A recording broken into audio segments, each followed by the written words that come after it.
With that understanding, it seems like what we're experiencing at this moment with the interest rate hikes and Joe Biden celebrating $2 trillion in deficit reduction, this is a form of that disciplining of labor that is going on currently.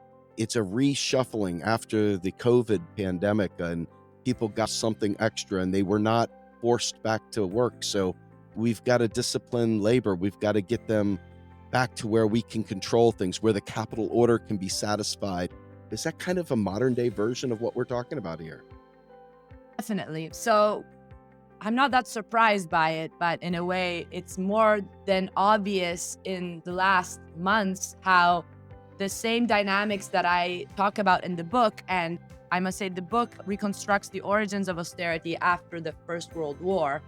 And there's a reason for this. And the reason being that it was during the First World War that forces were triggered that allowed for the capital order to be fully questioned and put into crisis in the Red Biennium, the years immediately following the Great War. So 1918, 1920, years in which the majority of citizens, and I looked specifically at Europe because it was the place in the world in which there was a larger democratization process going on, in a moment of large-scale democratization and large-scale demands for socioeconomic change that was extremely radical. It was not just about reforms, and of course, that was a moment in which, for example, the modern welfare state was born in Britain, in Italy, and in other countries. But it was more than just reforming the system. It was the idea of completely uprooting the fundamentals, the pillars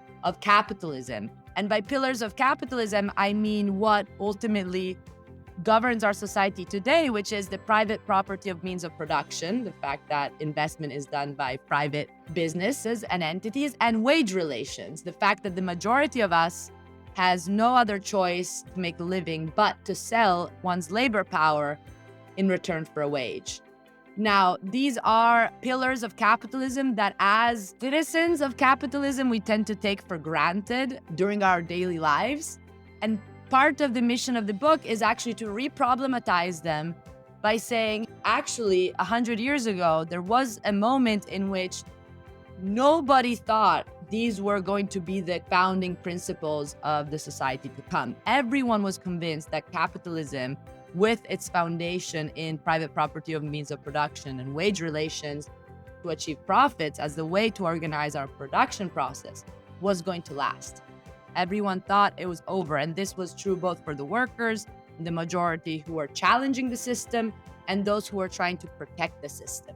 So while, of course, the years that we can without a problem define revolutionary, or the most revolutionary even of the history of capitalism. And again, capitalism, even if we do grow up thinking that it is an eternal natural given, I always remind my students that Homo sapiens, so human beings, have been on the planet for 300,000 years.